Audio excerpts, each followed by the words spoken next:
My name's Andrew. I'm Jen. And this is our channel Going Off Grid. Cue the intro.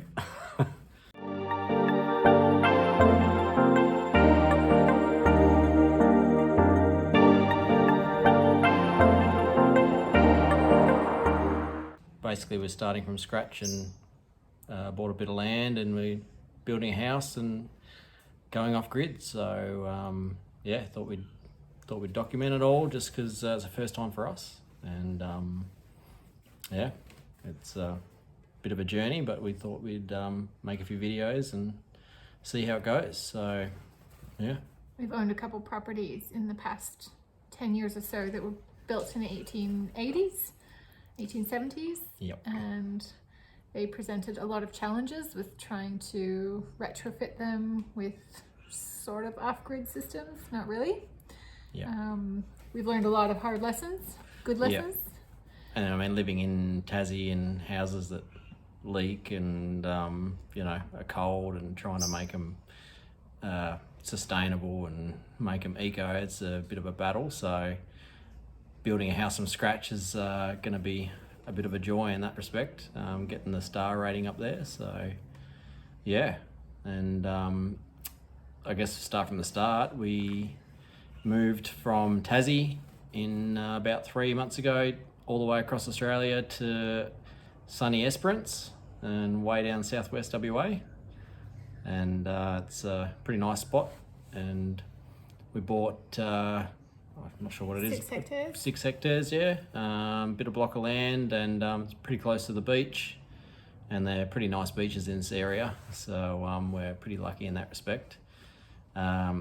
Challenges are going to be, we're pretty remote, you know, 600 something kilometres from Perth, so that's going to be a bit of a hassle in some respects, getting stuff down here. Materials, and, anything. Yeah. So Especially recycled materials. A lot of the stuff that you would find in urban centres, Melbourne, Sydney, Brisbane, it just really doesn't exist here. The community is small, and so we actually brought a lot of our stuff with us from Tassie. Most people would move across the country 3,000-4,000 kilometres and bring, I don't know, furniture or bedding and clothes. We didn't do that. Our moving van and our trailer was probably 80% full of building materials that we just fell head over heels in love with in Tasmania. Knew would be virtually irreplaceable and hard to find, especially in a town of only 15,000. And so literally we took 100-year-old gates and 150-year-old timbers on the journey of a lifetime across the Australian Nullarbor Plains, on an epic journey to get here to Esperance, because yeah, we were right. Yeah, it's hard to get stuff here. So if you see us along the way building with recycled materials, it's with great effort. Yep.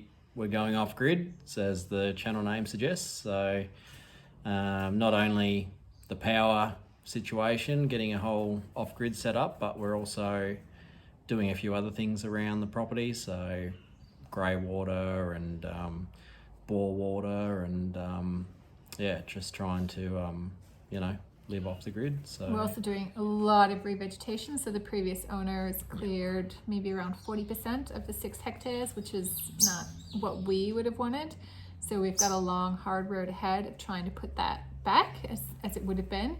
But that's particularly hard in this part of the world because the soil, as you'll see over the next coming videos, is just unbelievably poor. It's pretty much either 100% sand, which is very low in nutrients, and also has issues with maintaining water wetness, maintaining soil wetness. Yeah.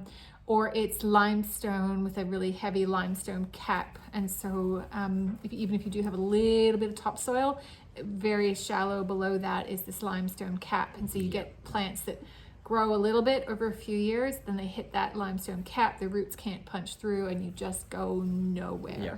And even where they've started clearing the land, because they were going to put some horses and stuff in, but never got around to it, where they've cleared the land, because there's no topsoil, the established bush is basically just starting to fall over from where they've cleared. So it like sort of just keeps falling over and over, and wherever you clear it, just, you know, the forest just keeps falling over because there's just nothing to hold it up. So that's going to be something we're going to try and save as well. And we're also trying to do composting on, I wouldn't say an industrial scale, but we've got a couple of local businesses that are providing food scraps, diverting their waste to our property.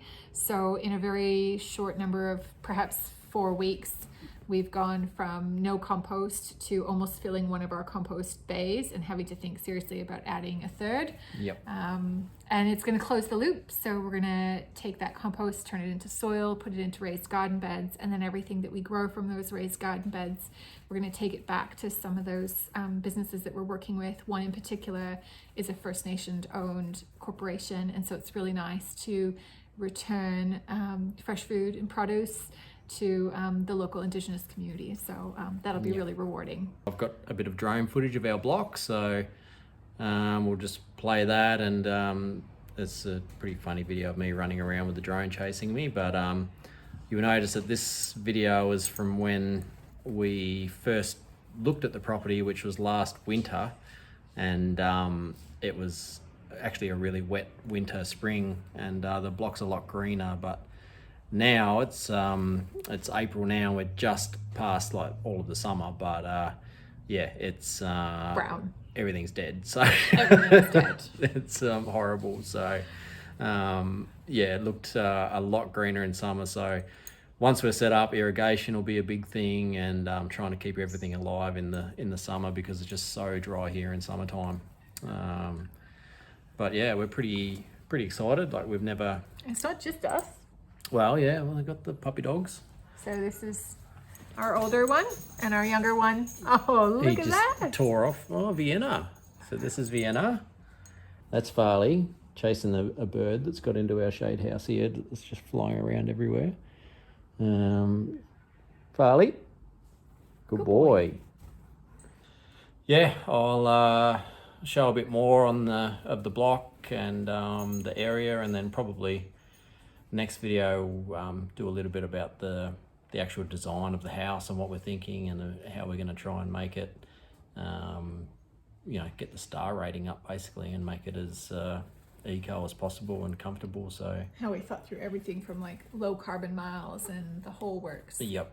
And even the heating and cooling. So I'm a refrigeration mechanic, but we're not putting any air conditioning in this house because it's not going to need it, hopefully. So yeah, it's stuff like that, which is you know, going to be a good thing. So yeah, pretty excited. Until next time. Yeah, thanks for watching.